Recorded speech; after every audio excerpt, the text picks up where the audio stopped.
Maman, tu as oublié de me remettre la photocopie de la pièce d'identité de papa. Je ne sais pas où il l'a rangé. Il faut l'appeler pour lui demander.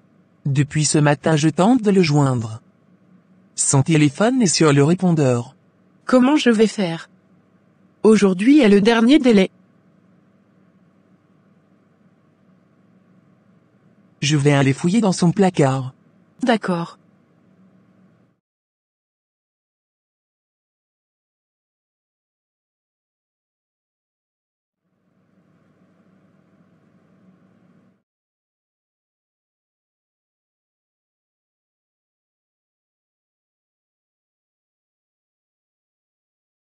J'étais assise au salon. Tout d'un coup j'ai entendu un bruit. Je me suis précipitée dans la chambre pour voir ce qui se passait. Ma mère était allongée au sol. J'ai immédiatement appelé le service de secours. Dis aux enfants de s'apprêter. D'accord. Pourquoi tu as ouvert ton téléphone? Il y a un fournisseur qui doit m'appeler. Si tu finis de communiquer avec lui, éteins ton téléphone. D'accord.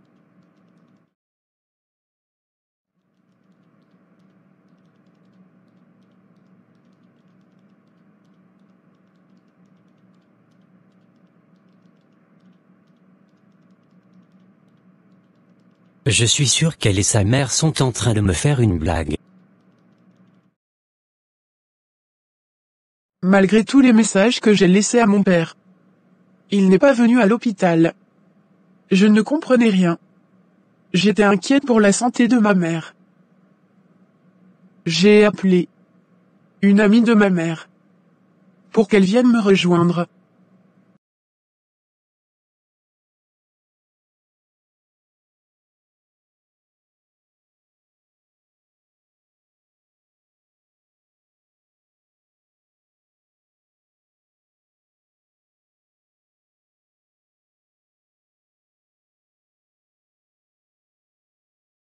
Faites votre choix. Les enfants. Vous avez entendu ce que votre père vient de dire. Qu'est-ce qu'il a dit? Il dit de faire notre choix. Après 3 jours passés à l'hôpital, nous sommes rentrés à la maison avec ma mère. Qu'est-ce qui s'est passé pour que tu te retrouves à l'hôpital? Ce que je vais te dire est très grave. Léon a des enfants dehors. Non, ce n'est pas possible. Pourtant c'est la vérité. Il a 2 enfants. Une fille. Et un garçon. Comment tu as su? Attends-moi. J'arrive.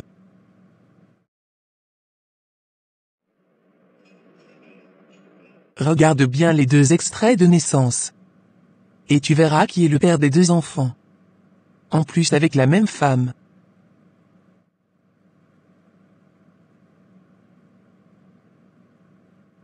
Tu sais très bien que ton mari est généreux. Il participe beaucoup aux œuvres caritatives. Peut-être qu'il veut aider des enfants en difficulté. Des orphelins de père. Il a dû les adopter. Même si c'est le cas. Pourquoi il ne me l'a pas dit? S'il ne se reproche rien. S'il ne t'a pas informé, il doit avoir de bonnes raisons. En plus, tu vois que les 2 enfants ont la même mère. Ça doit être sûrement une veuve en difficulté. J'espère que c'est le cas. T'inquiète pas, tu as un mari idéal. En plus, il t'aime beaucoup.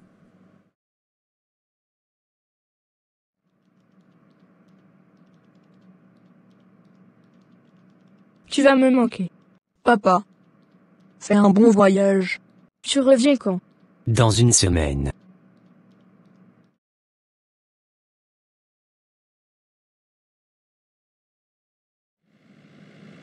Chérie. Il faut que tu trouves une solution rapidement. Je ne vais pas rester ta maîtresse éternellement. On ne va pas mentir aux enfants que tu vas en mission à chaque fois. Patiente s'il te plaît. Je ne peux plus patienter longtemps encore. Nous sommes déjà arrivés à la gare de train.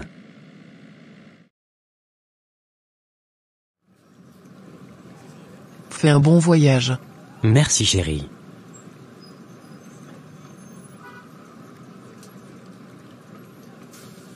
Prends soin de toi et des enfants. D'accord.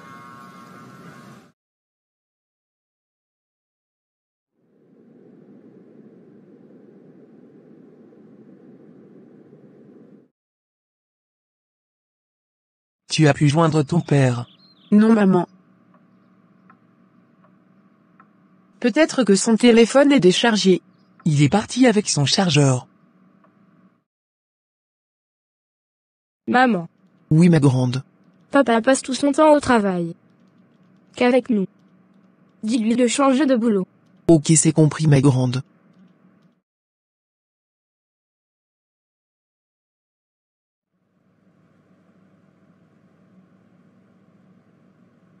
Tu vas bien. Oui papa. Où est ta mère? Elle est dans la chambre.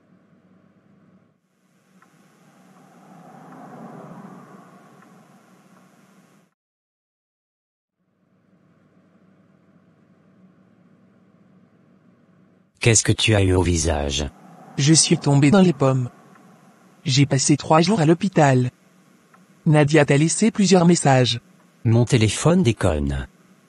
Je n'ai pas vu les messages. Il faut qu'on parle. Tu as des explications à me donner. Ah bon? Concernant quoi? Concernant ces 2 extraits de naissance. Qui sont sur la table de la télévision. Dis-moi la vérité.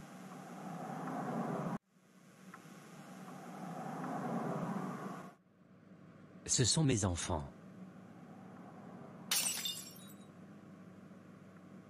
Françoise. Françoise. Françoise.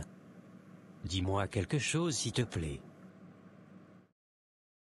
Lorsque mon père a annoncé à ma mère qu'il avait 2 enfants avec une autre femme, ma mère a piqué une crise. Et elle est décédée sur le champ. Je ne pouvais pas imaginer que je n'allais plus jamais la revoir. J'avais que 13 ans.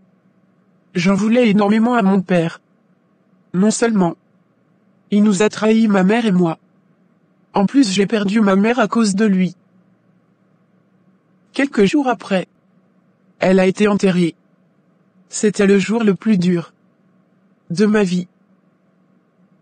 Le lendemain de l'enterrement de ma mère, mon père est venu à la maison, avec une femme et 2 enfants, qu'il m'a présentés comme étant mon frère et ma sœur.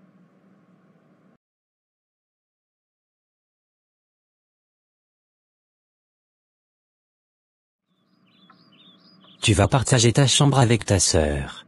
Il est hors de question. Quelle est ma fille? Dorment dans la même chambre. Elles sont des sœurs. Pourquoi tu refuses? Ma décision est prise. Elle dormira au salon.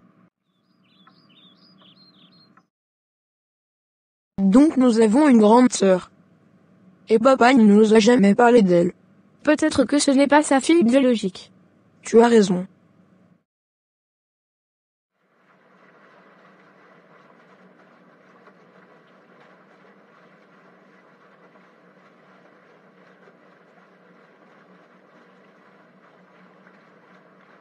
Chérie. Et si on allait à la plage? C'est une très bonne idée.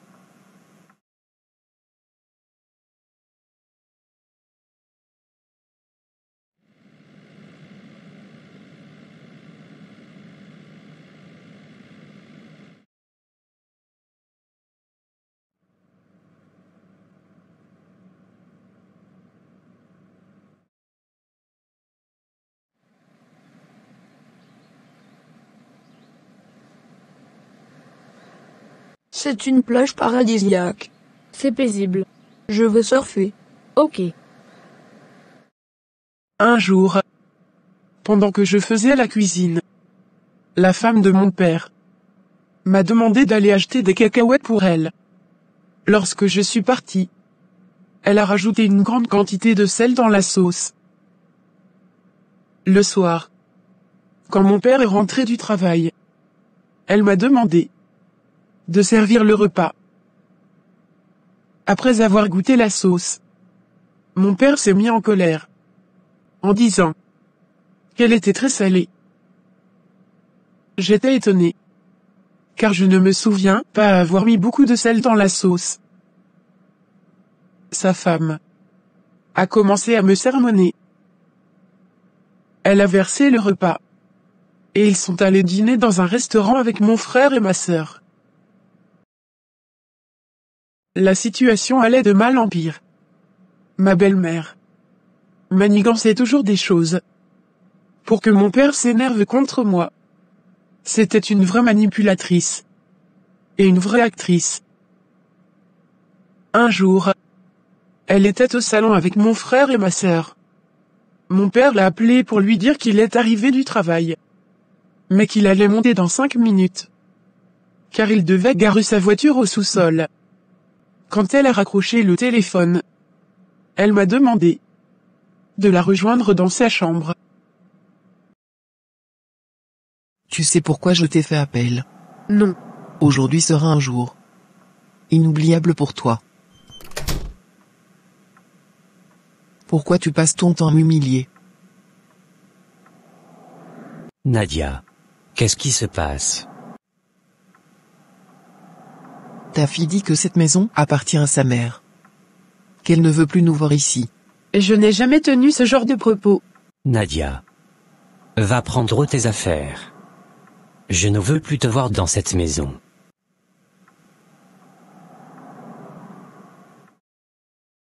Mon père m'a chassé de la maison. Je suis allé vivre chez ma grand-mère. Quelques semaines après mon départ, j'ai appris que mon père s'est marié avec sa nouvelle femme.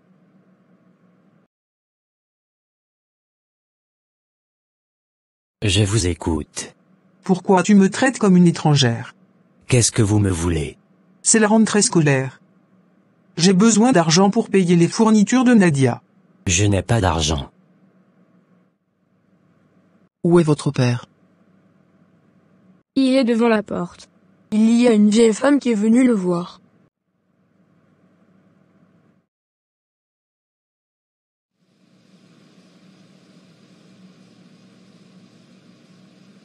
Qui est cette femme? C'est la mère de ma défunte femme. Je ne veux plus jamais la revoir ici. Je suis allé voir ton père. Il va bien, j'espère. Oui. Il a demandé après moi. Non.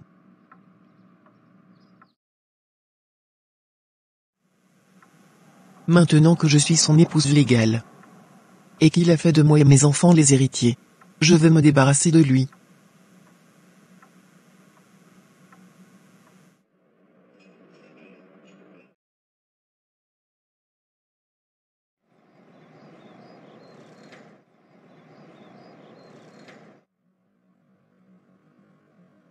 La menthe au lait que maman a fait pour papa est très intéressante. Oui. Mais il n'y a pas assez de sucre.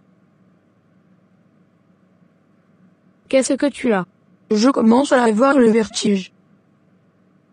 Moi aussi. Chérie, ta menthe au lait est prête. Merci mon amour. Je vais déposer les enfants à l'école. Dès que j'arrive au boulot, je t'appelle. Ok, c'est compris. Mon. Pas.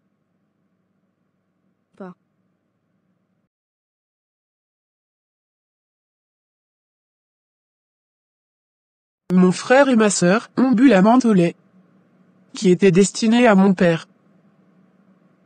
Ils ont été transmis d'urgence à l'hôpital. Mais c'était déjà trop tard. Ils ont perdu la vie tous les deux.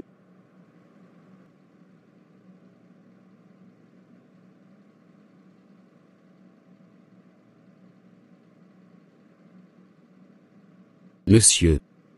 Après l'autopsie réalisée par le médecin légiste, les résultats ont montré que vos enfants sont décédés suite à la consommation d'une grande quantité de substances nuisibles qui se trouvaient dans la menthe au lait qu'ils ont bu.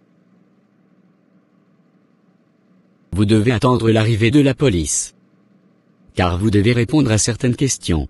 D'accord. Après les enquêtes menées par la police, ma belle-mère a été arrêtée et conduite au poste de police, où elle a fini par avouer que c'est elle la responsable et que la substance était destinée à mon père et non aux enfants. Elle a été jugée et condamnée à la peine maximale.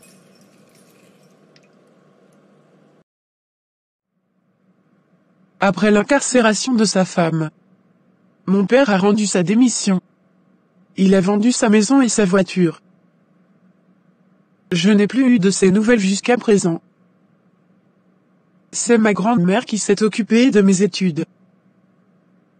Elle est décédée quelques mois avant ma soutenance de thèse en médecine.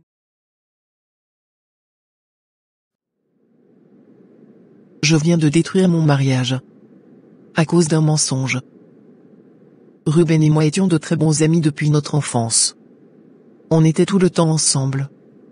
On allait à l'école ensemble. Quelques années plus tard, nous avons commencé à ressentir de l'amour l'un pour l'autre. C'est ainsi qu'il est devenu mon petit ami.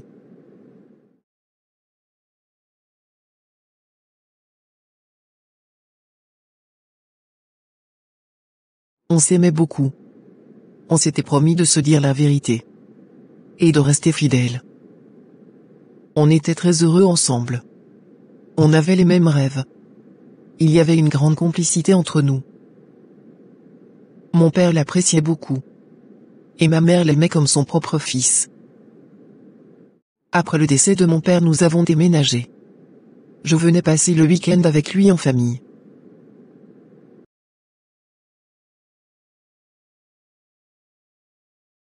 Ruben et moi avons réussi à l'examen du bac. Il a eu une mention très bien, donc il a obtenu une bourse d'études pour aller étudier à l'étranger. Notre séparation m'a beaucoup affecté. On s'appelait tous les jours. Comme on le dit, loin des yeux, près du cœur. Je le portais toujours dans mon cœur. Comme s'il était tout proche de moi. Malgré les milliers de kilomètres qui nous séparaient. La mère de Ruben était malade. Elle a succombé. J'avais de la peine pour lui. Car j'imaginais sa douleur de savoir que sa mère est décédée et qu'il ne viendra pas à ses funérailles. Un jour, mon amie Maëva m'a invité à son anniversaire. Je me suis rendu à sa fête pour partager ce moment agréable avec elle.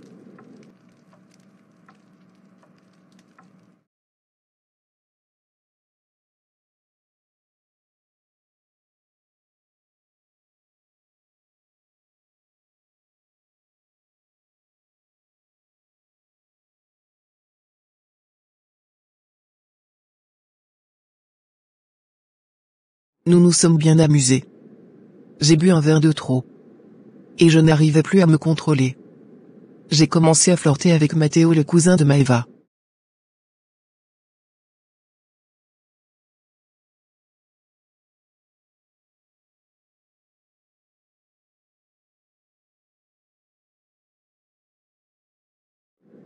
Je me suis retrouvé dans son lit le lendemain à mon réveil. Je venais de trahir Ruben. Car je n'ai pas respecté la promesse que je lui ai faite.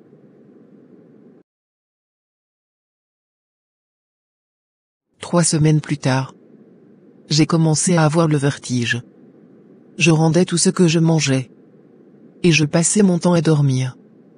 Ma mère était très inquiète. Nous nous sommes donc rendus à l'hôpital. Après m'avoir examiné, le docteur annonce à ma mère que je suis enceinte. Qui est l'auteur de cette grossesse? C'est le cousin de Maëva. Tu me déçois. Pardonne-moi. Maman. Va le rejoindre. Je me suis donc rendu chez Matteo pour lui annoncer la nouvelle. Si tu me répètes ça encore, tu verras de quoi je suis capable. Je ne suis pas l'auteur de cette grossesse. Sors d'ici. Matteo venait de refuser la grossesse. Je ne savais plus quoi faire. Donc j'ai pris mon courage à deux mains. Pour aller convaincre ma mère. Pourquoi tu n'as pas pris tes précautions? Je ne veux pas garder la grossesse. Ne compte pas sur moi. Tu payeras les conséquences de ton acte. Ruben et moi on s'appelait tous les jours. On rigolait comme si rien ne se passait. À chaque fois que je finissais de parler avec lui. Je m'enfermais dans la chambre pour pleurer. Quelques mois plus tard, j'ai accouché d'une belle petite fille que j'ai prénommée Galia. J'ai fait croire à Ruben que ma mère était enceinte et qu'elle avait accouché d'une petite fille. pour qu'il se mette dans la tête que j'ai désormais une petite sœur. Personne ne savait que Galia était ma fille. Allô, comment tu vas mon amour?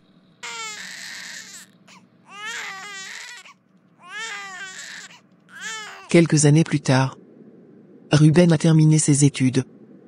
Il est rentré au pays pour s'installer. Lorsque j'ai revu Ruben, j'étais confuse, à la fois heureuse et triste, car j'avais peur qu'il découvre la vérité. 9 mois après son arrivée, il m'a fait sa demande en mariage. J'ai accepté. Nous nous sommes mariés. C'était le plus beau jour de ma vie.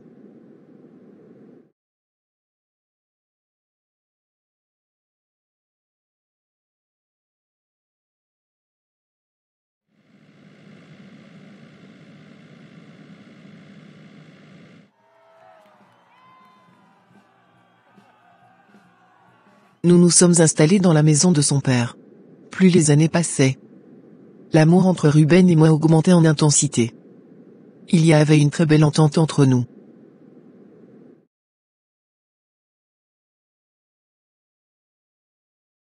Tu as bien noté tous les ingrédients. Oui maman. Tu connais la nouvelle épicerie. Oui, c'est juste à côté de l'arrêt de bus.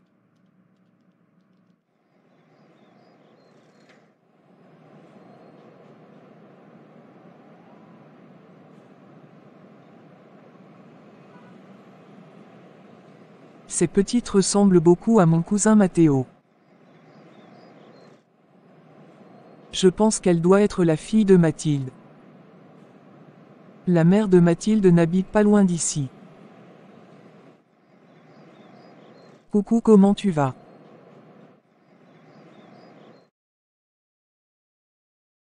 Tu es très mignonne. Merci madame. Tu habites le quartier. Oui. Tu es la fille de Mathilde. Non. Je suis sa petite sœur. Je suis une amie de ta grande sœur. Nous nous sommes perdus de vue. Est-ce qu'elle est à la maison actuellement? Non. Elle vit avec son mari. Est-ce que je peux avoir son numéro? D'accord. Elle vit dans quel quartier? Elle habite dans la cité qui est en face du terrain de tennis. Ne lui dis pas qu'on s'est vu. Je vais lui faire la surprise.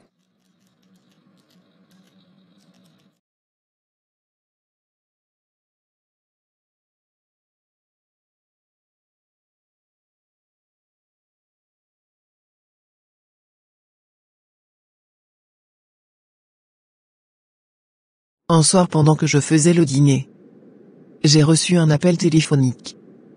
C'était un numéro inconnu. J'ai hésité avant de décrocher. C'était Matteo qui venait de refaire surface. C'est Maëva qui lui avait remis mon numéro. Comme on le dit, le mensonge finit toujours par nous rattraper. J'ai coupé l'appel parce que je ne pouvais pas communiquer avec lui étant à la maison. Je ne voulais pas me faire surprendre. Une demi-heure plus tard, Ruben est rentré du travail. Nous avons pris le dîner ensemble. Mais j'étais inquiète, car je ne savais pas pourquoi Matteo m'avait appelé. Le lendemain matin, j'ai rappelé Matteo pour connaître le but de son appel. Ma surprise fut grande. Il voulait récupérer Galia après plusieurs années. J'ai refusé sans hésiter. Depuis ce jour, je n'avais plus le sommeil tranquille. Il m'appelait sans cesse. Et me laissait des messages.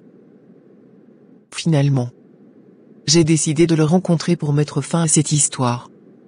J'avais choisi le mauvais jour et le mauvais endroit.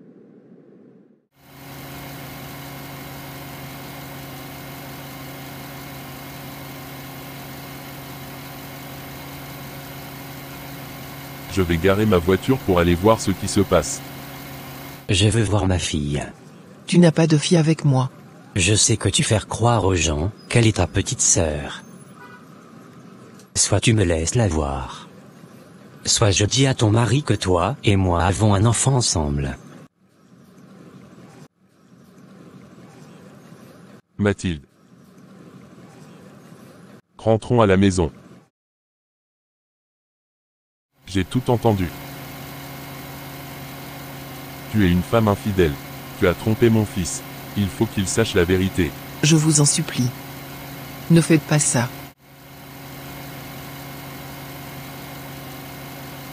Je vais te faire une proposition. Si tu acceptes, je garde le secret. D'accord. Je veux que tu passes une nuit avec moi. Je ne voulais pas perdre Ruben. Donc j'ai accepté sa proposition. C'est ainsi que je passais la nuit avec mon beau-père dans un hôtel.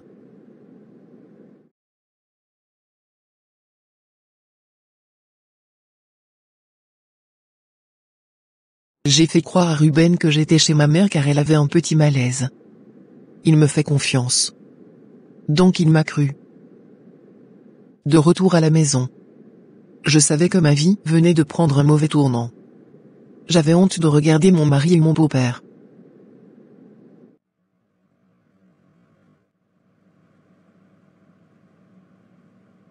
Je ne prenais plus le repas à table. J'ai simulé une maladie pour rester enfermé dans la chambre. Un jour pendant que Ruben était au travail, mon beau-père voulait de moi au salon. J'ai refusé.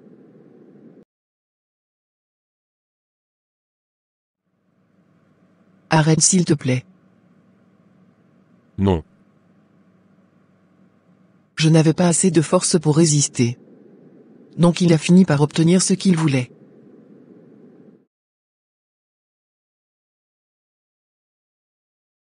Quelques instants plus tard, Ruben est rentré du travail.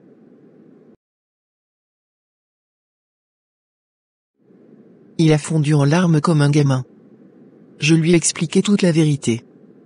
C'est ainsi qu'il a quitté la maison de son père et n'est plus jamais revenu. Quelques jours après, il a demandé le divorce. Ma mère a refusé que je reste chez elle. Elle a dit à Galia que je suis sa mère biologique. Voilà comment le mensonge a détruit ma vie.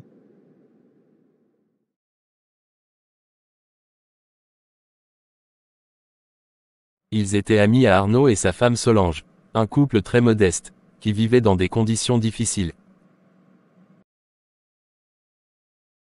Arnaud et Solange ont un fils du nom de Ivan. On l'appelait le surdoué, parce qu'il était très intelligent, toujours major de sa promotion. Bonjour papa, bonjour maman. Tu t'es réveillé tôt ce matin, pourtant aujourd'hui est un jour férié. Comment tu vas mon trésor? Nous avons un travail d'équipe à réaliser. Est-ce que vous pouvez m'accorder votre permission? Oui mon trésor. Je veux être le premier de mon établissement pour pouvoir participer au concours d'entrée à l'Institut scientifique international. Nous te faisons entièrement confiance. Je veux réussir pour vous offrir une grosse villa. Tu as toute notre bénédiction. Je vous aime tellement. La directrice de l'école l'appréciait beaucoup. Il était respectueux, et très ambitieux. Tous les parents d'élèves rêvaient d'avoir un enfant comme Ivan, car il était un exemple à suivre. Raphaël et Flore n'avaient pas d'enfants. Nina, pourquoi le repas n'est pas encore servi? Je ne savais pas que vous allez rentrer tôt aujourd'hui. On rentre tôt ou tard. Il faut que le repas soit prêt. C'est la première fois que cela se produit. Je suis désolée madame, retourne dans la cuisine. Où est-ce qu'on va? C'est une surprise. C'est super. Pendant que Raphaël et Flore vivaient leur vie de luxe, Solange, Arnaud, et leur fils Ivan, partageaient un petit morceau de pain. C'était leur repas du soir. J'ai pu avoir un peu de fromage. Tu peux partager le pain avec Ivan. Tu n'as rien mangé depuis ce matin. On va partager le pain à 3. Je sais qu'un jour tout va s'arranger. On pourra manger à notre faim. Le plus important c'est de rester une famille soudée et heureuse. Je suis heureux de vous avoir dans ma vie. Le lendemain matin, Ivan est allé à l'école, sans prendre de petit déjeuner comme d'habitude, car ses parents n'avaient pas les moyens. Il mangeait une fois par jour. Bonjour madame la directrice. Comment tu vas Ivan? Je vais bien. Tu as bien travaillé. Félicitations à toi. Merci madame. Si tu continues comme ça, c'est sûr que tu obtiendras une bourse d'études pour aller étudier à l'étranger. C'est mon souhait le plus ardent. Tu es le seul élève qui n'a jamais eu d'absence ni de retard. Pourtant tu m'as dit que tu habites très loin de l'école. Oui madame. Sache qu'au bout de l'effort, il y a toujours une récompense. Ivan a répondu avec le sourire. Rien ne pouvait laisser croire qu'il n'avait pas mangé depuis ce matin. Il gardait ses moments de tristesse pour lui. Il n'a jamais affiché sa souffrance. C'est toute cette souffrance qui lui donnait la force et le courage pour réussir. Son père n'avait pas de travail fixe. Il enchaînait de petits boulots. Quant à sa mère, elle ne pouvait pas travailler car elle avait une santé fragile. Des mois sont passés. Ivan a réussi à son examen de fin d'année. Il a été admis pour intégrer l'école internationale des élites.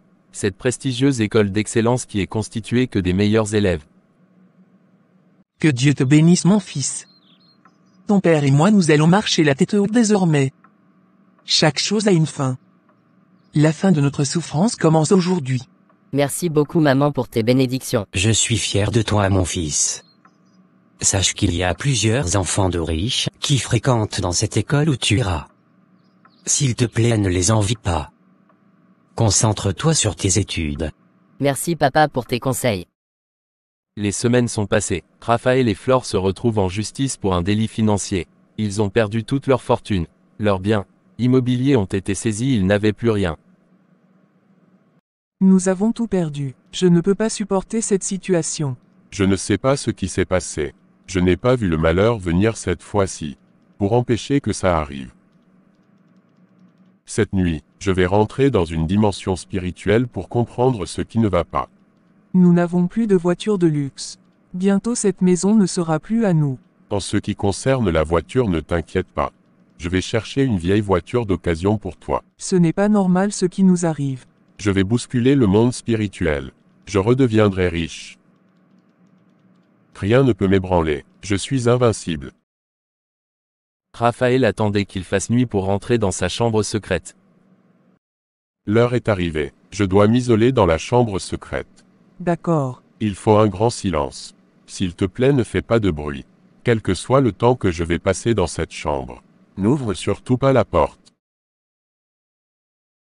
Des heures sont passées, Raphaël était toujours en train de faire des incantations. Flore l'attendait en espérant qu'il sorte tôt de cette chambre secrète. Mais en vain. Finalement elle est allée se coucher.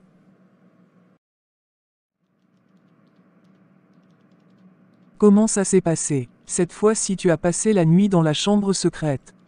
Il y a un sacrifice et un rituel à faire. Nous avons déjà sacrifié mon enfantement. Notre étoile est devenue sombre. Ah bon? Oui. Il nous faut une nouvelle étoile qui brille. L'étoile de quelqu'un qui a un avenir radieux.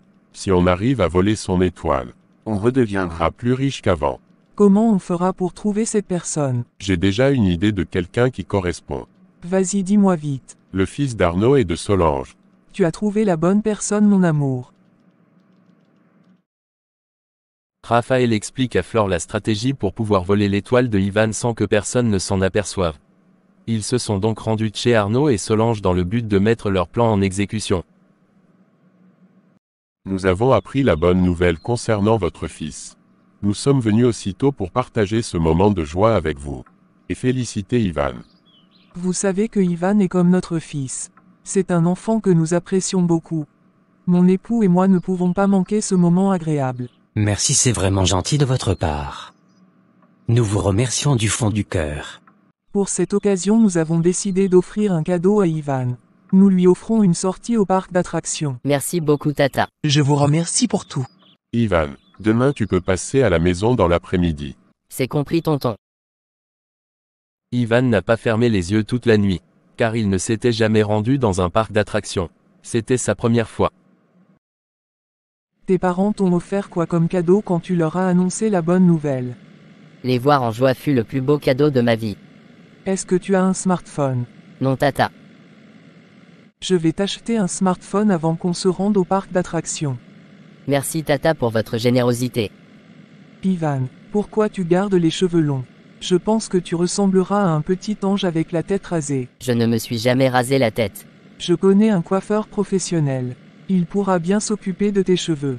Je ne sais pas si mes parents vont apprécier. Tu n'es plus un gamin. Tu es libre de faire tes choix. Et prendre tes décisions. Je t'ai dit que je vais t'acheter un smartphone. Est-ce que tu vas demander leur avis pour accepter mon cadeau? Non. Tu es très intelligent. Il te faut aussi une console de jeux vidéo pour te distraire souvent. Merci Tata. Flore a tout fait pour convaincre Ivan. Finalement il acceptait de se faire raser la tête. Tu as fait un bon boulot. Le coiffeur m'a envoyé tous ses cheveux, ses cils, et ses soucis. Cette nuit notre étoile va commencer à briller à nouveau.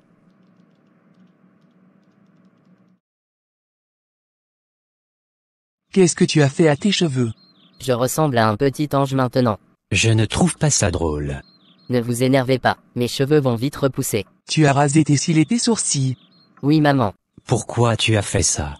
J'avais envie de changer de coiffure. Tata Flore m'a acheté un smartphone et une console de jeu. Quelques semaines plus tard, Raphaël et Flore ont commencé à avoir des opportunités. Ils ont fait des rencontres de plusieurs hommes d'affaires. Leur vie a changé, ils sont donc à nouveau riches.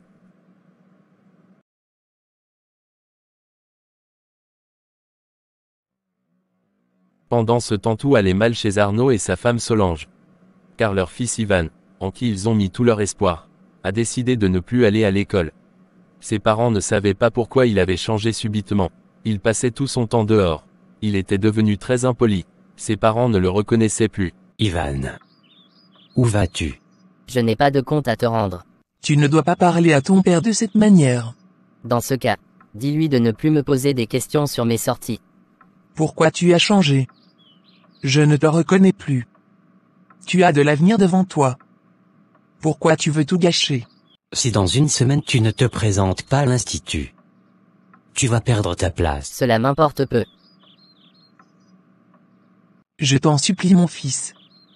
Aie pitié de tes parents que nous sommes. Cet institut ne m'intéresse plus. Ivan ne s'est pas présenté à l'institut pendant 3 mois. Il a donc perdu sa place. Sa vie a basculé, il était méconnaissable. Ses cheveux n'ont plus poussé depuis qu'il s'est rasé la tête.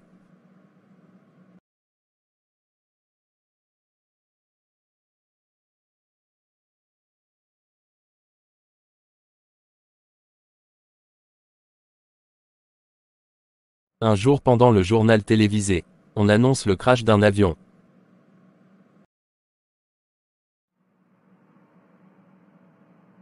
Mesdames et messieurs, bonsoir.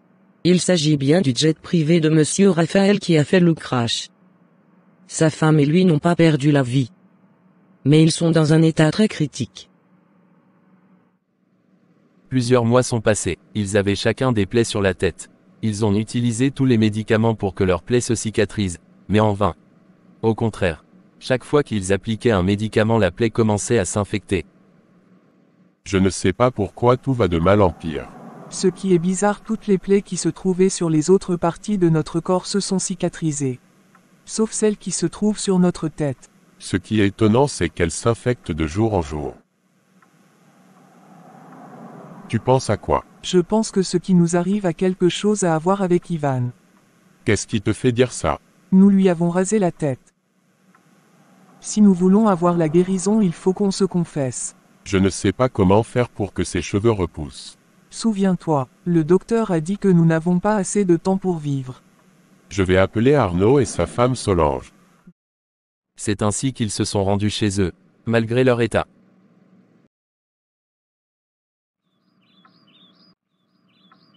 Vous n'aurez pas dû vous déplacer. Nous avons quelque chose de très important à vous dire. C'est nous qui avons gâché la vie de votre fils Ivan. Comment ça vous avez gâché la vie de Ivan? Nous avons volé son étoile pour devenir riches. Vous avez toujours été riche. Quand on est venu vous rendre visite la dernière fois pour féliciter Ivan, on avait des sérieux problèmes. Vous plaisantez. Vous ne pouvez pas nous faire ça. Vous avez remarqué que depuis qu'il s'est rasé la tête, ses cheveux n'ont plus repoussé, parce que je les ai utilisés pour faire des rituels. C'est méchant ce que vous avez fait à mon fils. C'est vraiment méchant de votre part. Vous vivez dans le luxe. Vous êtes toujours entre deux avions. Pourtant nous on mange à peine à notre faim. Et c'est l'étoile de notre fils Ivan que vous avez volée. Notre fils qui nous donnait de l'espoir. En qui nous avons mis toute notre confiance. Nous vous demandons pardon. Demandez plutôt pardon à Dieu. Quelques semaines après leur confession, Flore est décédée. Raphaël quant à lui, il a commencé à délirer, il est décédé quelques mois plus tard. Les cheveux de Ivan ont commencé à repousser. Son père a eu un boulot stable. Il a pris un crédit bancaire pour l'inscrire dans une école prestigieuse.